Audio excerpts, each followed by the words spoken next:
لا حول ولا قوة إلا بالله العلي العظيم. أعوذ بالله من الشيطان الرجيم. بسم الله الرحمن الرحيم.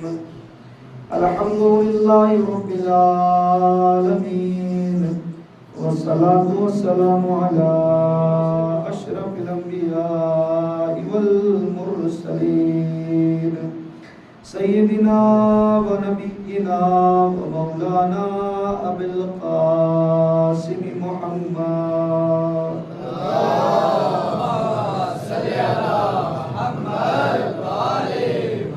وآل الطيبين الطاهرين المعصومين المظلومين، ولعنة الله على أعدائهم أجمعين من يومنا هذا إلى قيام يوم الدين. أما بعد، فقد قال الله تبارك وتعالى في كتابه الكريم، وهو أصدق الصادقين وقوله الحق. بسم الله الرحمن الرحيم. فألهمها فجورها وتقواها، قد أفلح من زكاها وقد خاب من دساها. صلوات محمد وآل محمد. اللهم صل على محمد وآل محمد. عزیزان محترم، معزز سامعین، مسلسل اسی آیت کے ذیل میں آپ کے سامنے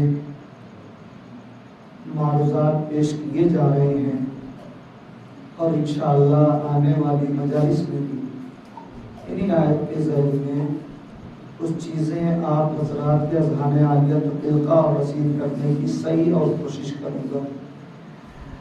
ارشاد ہوتا ہے فَأَلْهَمَهَا فُجُورَهَا وَتَقْوَاهَا، اور قسم ہے اس نفس کی کہ ہم نے اس نفس کو فسق و فجور کی بھی صلاحیت دے دی اور تقوی کی بھی صلاحیت دے دی۔ قد افلح من زکاہا، کامیاب ہو گیا وہ انسان کہ جس نے اپنے نفس کو گناہوں سے بچایا۔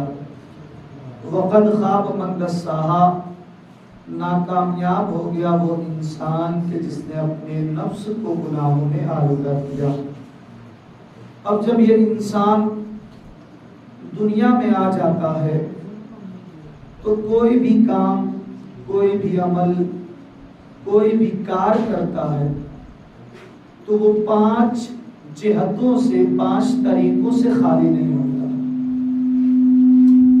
یا تو اس کا عمل واجب ہوتا ہے، یا تو اس کا عمل حرام ہوتا ہے، یا تو اس کا عمل مکروہ ہوتا ہے، یا تو اس کا عمل مباح ہوتا ہے، اور یا تو اس کا عمل مستحب ہوتا ہے۔ اتنے سے خالی نہیں ہوتا۔ کچھ پیغام ہے جو پہنچانا چاہتا ہوں۔ جو بھی انسان دنیا میں آتا ہے اگر وہ مذہب حق کا ماننے والا ہے تو اس سے خالی نہیں ہوتا۔ اب ہمیں اور آپ کو اس کی تعریف بھی سمجھ لینی چاہیے ہے کہ تاکہ جو بات آنے والی ہے وہ اچھی طریقے سے آپ تمامی حضرات تک پہنچ سکے۔ اب توجہ کیجئے گا کہ ہم یہ جو عزاداری کرتے ہیں یہ ان 5 میں سے کیا ہے؟ چونکہ ہمارے نوجوان کے ذہن میں تو ضرور یہ بات آئی ہوگی کہ جو بھی ہم کام کرتے ہیں وہ 5 چیزوں سے خالی نہیں ہوتا۔ تو یہ جو عزاداری ہم کرتے ہیں یہ واجب ہے، مستحب ہے، مکروہ ہے، مباح ہے یا حرام ہے۔ اب میں آیت اللہ حائری کے پاس چلتا ہوں۔ آیت اللہ حائری کے پاس ایک شخص آیا اور آنے کے بعد اس نے یہی سوال کیا کہ اے آیت اللہ یہ بتائیے کہ یہ جو ہم عزاداری کرتے ہیں یہ کیا ہے؟ واجب ہے، مستحب ہے، مکروہ ہے، مباح ہے یا حرام ہے؟ انہوں نے خدا کی قسم اتنا بہترین جواب دیا کہ میں کیا بتاؤں۔ انہوں نے کہا کہ عزاداری ایک ایسا مستحب عمل ہے جو واجبات کو زندہ کرتا ہے، یہ نہیں کہا کہ مستحب ہے، یہاں رک جاتے تو معاملہ کچھ ہوتا، لوگ سوچتے، لیکن آیت اللہ حائری نے کہا کہ ایک ایسا مستحب عمل ہے جو واجبات کو زندہ کرتا ہے۔ اس کا مطلب یہ ہے کہ اگر نماز زندہ ہے تو عزاداری زندہ ہے، روزہ زندہ ہے تو عزاداری زندہ ہے، حج زندہ ہے تو عزاداری زندہ ہے، یعنی اگر یہ ساری چیزیں ہیں تو عزاداری زندہ ہے۔ اب ایک بات یہی سے کہہ کہ پھر موضوع سے متصل ہو جاتا ہوں کہ ایک چیز ہوتی ہے زندہ رکھنے والی اور ایک چیز ہوتی ہے زندہ رہنے والی۔ مثال کے طور پہ نماز ہے جو سارے نبیوں کو زندہ کر رکھا ہے نماز نے۔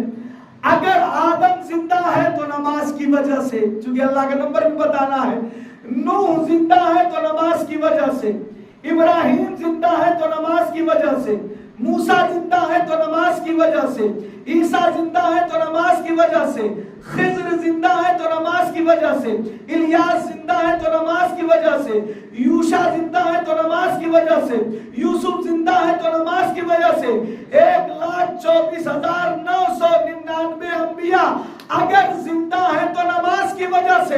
یا جملہ اور بدل دوں، یعنی نماز نے سارے انبیاء کو زندہ رکھا ہے، نماز کو حسین نے زندہ رکھا ہے۔ ایک سلوات پڑھیے اور محمد اور آل محمد۔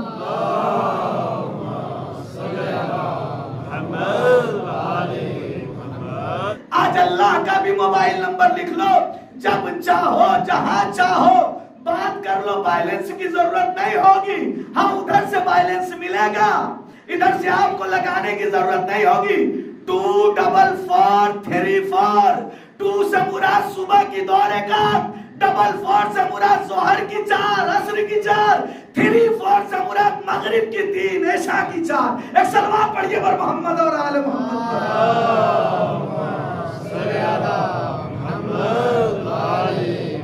تو ضرورت ہی نہیں ہے، جب چاہیے جہاں چاہیے مصلی بچھا دیجئے، تو ڈبائیے تو صبح کی پڑھ لیجئے، 44 سے ظہر اور عصر ہو گئی، 34 یعنی مغرب اور عشاء ہو گئی، اس میں کوئی مسئلہ ہی نہیں ہے۔ لیکن ہمارے بچے، ہمارے نوجوان یہ موبائل نمبر تو لکھیں گے نہیں، اس لیے کہ گھبرا جاتے ہیں بیچارے، گھبرا جاتے ہیں۔ اب یہ جب بچہ دنیا میں آتا ہے عزیزان محترم، اب اصلی بحث شروع ہو رہی ہے، یہ جو بچہ دنیا میں آتا ہے، گھبرائیے گا نہیں، گھڑی کی طرف مت دیکھیے۔ ایک جملہ کہہ دوں، گھڑی بھی خدا کی قسم جس نے بنائی ہے بڑا سوچ سمجھ کے بنایا ہے، بڑا سوچ سمجھ کے گھڑی بنائی ہے گھڑی بنانے والے نے۔ دیکھ رہے ہیں 12 ہے، عدد 12 ہے نا، اور 3 کانٹے ہیں کہ نہیں ہیں، 3 کانٹے ہیں، عدد 12 ہے۔ وہ بھی گھڑی بنانے والا بھی یہی کہہ رہا ہے کہ جب تک یہ 3 کانٹے 12 کا طواف نہیں کریں گے تب تک نہ منٹ بننے والا ہے نہ گھنٹہ بننے والا ہے۔ ایک سلوات پڑھ کے پر محمد اور آل محمد۔ تو عزیزان محترم، یہ شیعہ کی ڈیفینیشن کیا ہے؟ اطاعت گزار، نقش قدم پہ چلنے والا، اسے کہا جاتا ہے شیعہ۔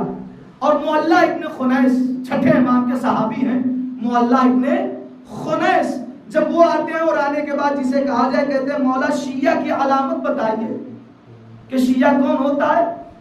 مولا نے کہا کہ دیکھو جس کا پیٹ مال حرام سے نہ بھرا ہو وہ ہمارا شیعہ ہے۔ کہا کہ اور بتائیے، مولا بے ہوش ہو گئے۔ کہا اگر کسی بستی میں 1,00,000 انسان ہو اور ان 1,00,000 انسانوں میں جس کا اخلاق سب سے بلند ہوگا وہی ہمارا شیعہ ہوگا۔ پھر مولا بے ہوش ہوئے اور ہوش سے جب غشیہ فاقہ آیا تو پھر کہا مولا اور بتائیے، 7 علامتیں بتائیے، بس ایک بات کی طرف اشارہ کر کے اور اپنے مسائل۔ اس کے بعد تیسری علامت کہا کہ اس کے گھر کی عورتیں صاحب ورع ہوں۔ اب صاحب ورع کا جسے کہا جائے کہ بہت وسیع دائرہ ہے، لیکن آپ اپنے اوپر مت لے کے بیٹھ جائیے گا کہ مولانا نے یہیں کے لیے کہہ دیا ہے۔ میں ایک کامن بات عرض کرنا چاہتا ہوں اور ایک پیغام پہنچانا چاہتا ہوں۔ تو جسے کہا جائے جس کے گھر کی عورتیں صاحب ورع ہوں، یعنی پردے والی ہوں، یعنی پردے دار ہوں، پردے دار ہوں۔ کنیزان سیدہ کہہ لینا کافی نہیں ہے جب تک کہ ان کی سیرت پہ عمل نہ کیا جائے، جب تک کہ ان کی سیرت پہ عمل نہ کیا جائے۔ تو اللہ نے جتنی بھی چیزیں خلق کی ہیں اور خوبصورت چیزیں خلق کی ہیں، اللہ نے ان ساری چیزوں پہ پردہ رکھا ہے۔ توجہ کیجئے گا، ساری چیزوں پہ پردہ رکھا ہے۔ خانہ کعبہ جس کی طرف پوری امت مسلمہ رک کر کے نماز پڑھتی ہے، جا کے دیکھ لیجئے غلاف لگا ہوا ہے، وہ بھی کالا لباس، کالا غلاف لگا ہوا ہے، ٹھیک۔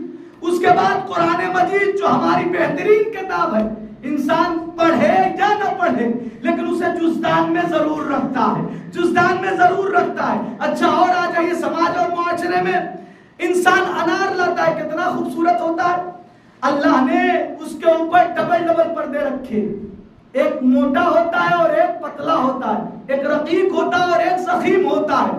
بال جسے کہا جائے، آپ لوگ جس کا آٹا کھایا کرتے ہیں مکی، جب تک اس کو ادھیڑیے گا نہیں تب تک جا کے مکی کا آٹا آپ کو دستیاب نہیں ہوگا۔ اور آگے آئیے، انسان نے ایک کھڑکی بنوائی اپنے گھر میں، تو اس کھڑکی پہ کیا کرتا ہے کہ پردہ آویزہ کر دیا جائے۔ میں نے پوچھا کہاں کے لیے پردہ لگا رہے ہو؟ کہا میں نہیں چاہتا کہ باہر کی محل گھر کے اندر آئے۔ توجہ کیجئے گا، باہر کی محل گھر کے اندر آئے۔ اچھا اور آئیے، ٹی وی لایا، کہا اس کے اوپر بھی پردہ ہونا چاہیے۔ کہا فریج لایا، کہا اس کے اوپر بھی پردہ ہونا چاہیے۔ کہا صوفہ سیٹ لایا، کہا اس کے اوپر بھی پردہ ہونا چاہیے۔ حتیٰ یہ کہ اگر 200 روپے کا موبائل بھی لاتا ہے تو اس کے اوپر بھی اسکرین گارڈ چڑھواتا ہے تاکہ اس کی اسکرین خراب نہ ہو۔ لیکن علی نواز معروفی کو آج تک یہ سمجھ میں نہیں آیا کہ 10,000 کی ٹی وی پہ تو پردہ ہوتا ہے اور 10 لاکھ کی بیوی پہ کوئی پردہ نہیں ہوتا۔ ایک سلوات تو پڑھیے محمد اور آل محمد پر۔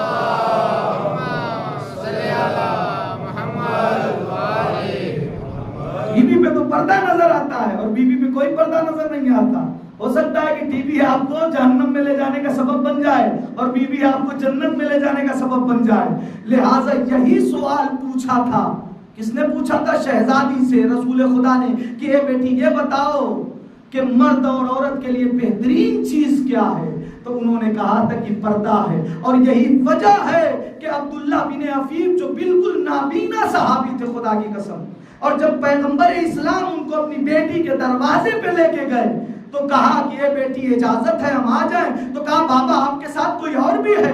کہا ہاں ایک نابینا صحابی ہے، آنے تو یہ کیا، اس سے کیا مشکل ہے؟ وہ تو جانتے ہی تھے رسول خدا، لیکن فاطمہ زہرا کی بلندی اور مرتبت اور عظمت بتانا چاہ رہے تھے۔ جناب فاطمہ زہرا نے کہا کہ بابا کیا ہوا، وہ دیکھے یا نہ دیکھے میں تو دیکھوں گی، لہٰذا میں پردہ کر لوں پھر اس کے بعد لے کے آنا۔ جنہوں نے اتنا پردے کا خیال کیا تھا، خدا کی قسم انہی بیویوں کو کشا بکشا پھرایا گیا اور ندائیں دی گئی کہ آؤ آؤ علی کی بیٹیوں کا تماشا دیکھو۔ آج اس شہید کے مصائب پڑھنے ہیں کہ جسے اون و محمد کہا جاتا ہے۔ یہ کون ہے اون و محمد؟ جناب عبداللہ کے فرزند، جناب زینب کے لگتے جگر اور مولائے کائنات کے بھانجے، مولائے کائنات کے یہ بھانجے ہیں، اور جناب جعفر طیار کے پوتے۔ یہ کیسے ہیں دونوں شہید؟ خدا کی قسم ان کے بارے میں بہت چیز ملتی ہے، چونکہ وقت ہوتا تو میں بیان کرتا اس لیے کہ آپ کی تھکن ہے، ورنہ میں جناب اون و محمد کے تھوڑے سے فضائل بھی بیان کرتا کہ یہ کس طریقے سے دنیا میں وجود میں آئے تھے، پھر کبھی انشاءاللہ بیان کر دوں گا۔ تو یہ دیکھیے یہ جناب اون و محمد، ایک روایت میں نے بیان کی تھی جو وہ یہ کی تھی کہ پہلی محرم کو کہ جناب اون و محمد جب یہ مدینے سے قافلہ چل رہا تھا اس وقت جناب اون و محمد کو جناب عبداللہ نے جناب زینب کے ہمراہ لگا دیا تھا۔ لیکن آج جو دوسری روایت دیکھ رہا تھا، ایک روایت اور ملتی ہے کہ جناب اون و محمد کہاں جا کے قافلے سے ملے، اور یہ بھی روایت صحیح ہے۔ وہ یہ بیان کرتے ہیں کہ چونکہ جناب عبداللہ بالکل بیمار تھے اور اس عالم میں نہیں تھے کہ انہیں اکیلے چھوڑ کے آیا جائے، لہٰذا جناب اون و محمد کو وہیں رکھ دیا گیا تھا کہ آپ اپنے بابا کی تیمارداری کریے گا، دیکھ اور بھال کریے گا۔ پھر اس کے بعد یہ دونوں شہزادے جب مقام تمیم پہ یہ قافلہ پہنچا ہے امام حسین علیہ السلام کا، تو امام حسین علیہ السلام آقا عباس سے کہتے ہیں کہ اے آقا عباس یہاں پہ خیمے لگائے جائیں۔ آقا عباس نے فوراً خیمے لگائے، اور لگانے کے بعد آقا عباس کہتے ہیں کہ اے آقا کیا بیویوں کے بھی خیمے لگائے جائیں؟ کہا نہیں، بیویوں کے خیمے نہ لگائے جائیں، مجھے چند لمحے کے لیے یہاں قیام کرنا ہے۔ آقا عباس نے ہاتھوں کو جوڑ دیا، اے آقا کیوں یہاں قیام کرنے چاہتے ہیں؟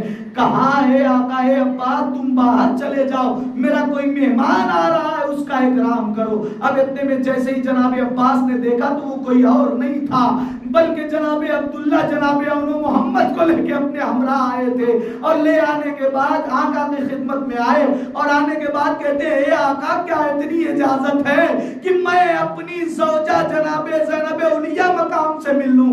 آقا حسین کہتے ہیں کیسی بات کرتے ہو، وہ تمہاری بیوی ہے، جاؤ جاؤ عبداللہ جا کے مل لو۔ اب جیسے ہی جناب زینب نے جناب عبداللہ کو آتے ہوئے دیکھا نا، کہا شریعت کو تو پامال نہیں کر سکی زینب، نہیں کر سکتی زینب، ہاں لیکن اے عبداللہ اگر تم مجھے یہاں سے لے جانا چاہو گے تو زینب تمہارے ساتھ نہ جائے گی، یا تو زینب کا جنازہ جائے گا یا زینب کی میت جائے گی۔ ایک مرتبہ جناب عبداللہ نے ہاتھوں کو جوڑ دیا، اے شہزادی میں آپ کو لینے نہیں آیا، ارے میں نے آپ کے نانا سے سنا تھا کہ جب سفر پہ جایا جاتا ہے تو ساتھ میں صدقے لے لیا جاتا ہے، ارے میں انو محمد کو صدقے کے طور پہ آپ کے پاس لے کے آیا ہوں۔ اللہ آپ کو کوئی غم نہ دے سوائے غم شہید الشہداء کے۔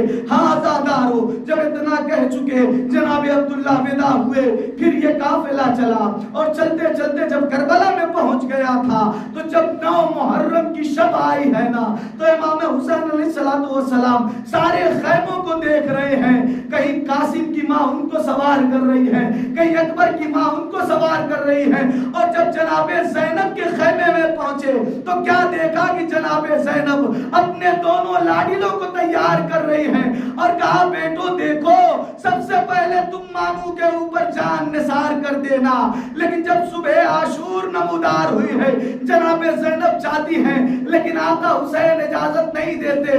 الغرض کے وہ وقت بھی آیا کہ ایک مرتبہ آقا حسین نے خود دونوں شہزادوں کو بلایا اور کہا اگر تم بھی جام شہادت نوش فرمانا چاہتے ہو تو جاؤ۔ ایک مرتبہ جناب زینب نے کہا اے بھیا میرے بچے ایسے نہ جائیں گے، 2 ننھے ننھے امامے نکالے، ایک ان کو پہنایا، ایک محمد کو پہنایا، اور جاتے جاتے ایک وصیت کی، اے انو محمد اگر فرات پہ پہنچ گئے تو دیکھنا پانی نہ پینا، ابھی حسین کا اصغر پیاسا ہے، ابھی حسین کا اصغر پیاسا ہے۔ ہاں آزادارو، جب اتنا فکرہ کہہ لیا نا تو ایک مرتبہ جسے کہا جائے دونوں شہزادے گھوڑے پہ سوار ہوئے، اور دونوں بھائیوں نے، ایک بھائی نے دوسرے بھائی سے کہا کہ آپ جسے کہا جائے میمنے سے وار کریے گا، میں سرے سے وار کروں گا، اور دونوں قلب لشکر پہ آ کے مل جائیں گے۔ ایک مرتبہ دونوں بھائیوں نے ویسا ہی کیا، لیکن جیسے ہی قلب لشکر پہ آئے ہیں عمر سعد کہتا ہے رے انہیں گھیرے میں لیا جائے۔ لیجئے آزادارو، جناب انو محمد کو گھیرے میں لیا گیا، ایک بھائی کے سر پہ گرز لگا، ایک بھائی کے سر پہ تلوار لگی، دونوں نے آواز دی اے مامو ہماری مدد کے لیے آئیے۔ آقا حسین جیسے ہی مدد کے لیے پہنچے ہیں نا تو کیا دیکھا کہ ایک بھائی کی روح قبض انصری سے پرواز کر گئی، لیکن ایک بھائی کی ابھی رمق حیات باقی تھی۔ وہ کہتا ہے مامو جب آپ لے جائیے گا ہمیں نا تو ہماری اماں سے ہمارا سلام کہیے گا، اور کہیے گا کہ آپ کی وصیت پہ عمل کیا۔ ارے ہم فرات پہ پہنچ گئے تھے لیکن پانی ہم نے نہ پیا۔ لیجئے آزادارو، دونوں شہزادوں کی لاش کو امام خیمے میں لے کے آئے، ساری کی ساری بیویاں آئیں، آنے کے بعد ماتم کرنے لگی، واہ نا واہ محمدہ واہ علیہ۔ لیکن ایک مرتبہ جناب امام حسین نے دیکھا تو شہزادی زینب نظر نہیں آئی، کہا اماں فضہ کہاں ہے، کہا اماں فضہ، ارے زینب کہاں ہے، زینب کہاں ہے، کہا ابھی میں بلا کے لاتی ہوں، جاؤ زینب کو بلا کے لے آؤ۔ اب جب زینب کو بلا کے لائی ہے نا تو جناب زینب نے دونوں لاشوں کے بیچ بیٹھی، اور بیٹھنے کے بعد دونوں لاشوں پہ اپنے دونوں ہاتھ رکھے، اور رکھنے کے بعد سجدہ کیا اور اللہ کا شکر ادا کیا. پھر اس کے بعد جناب زینب ایک جملہ کہتی ہے ارے میرے بیٹو تم بھی قربان ہو گئے, میرا بھیا حسین تنہا ہے, اب میں کسے بھیا حسین کی نصرت کے لیے بھیجوں. لیکن عزادارو جب یہ قافلہ چلا ہے نا 11 محرم کو اونٹ کی پشت سے جناب زینب نے دونوں بچوں کو دیکھا لیکن گریہ نہ کیا. جب سامان آئے تو جناب زینب نے لیا لیکن گریہ نہیں کیا. لیکن روایت بتاتی ہے کہ جب عبداللہ کے گھر پہ یہ قافلہ پلٹ کے آیا اور جیسے ہی جناب زینب ارے گھر میں داخل ہوئی, 2 ننھے مسلح دیکھے, ایک مرتبہ کربلا کی طرف رک کیا. اے میرے بیٹو ارے یہ مسلح تمہارے بغیر ویران ہے, اے بیٹو یہ مسلح تمہارا انتظار ہے. انا للہ و انا الیہ راجعون. رسل قضاء و تسلیما بامرہ 10 مرتبہ یا اللہ یا اللہ یا اللہ یا اللہ یا اللہ یا اللہ یا اللہ یا اللہ یا اللہ یا اللہ. بارے اللہ تجھے اس اسما کا واسطہ ہماری سنت سے اور قلیل سی عبادت کو قبول فرما. بارے اللہ میں جو مقروض ان کے قرض کو غیب سے عطا فرما.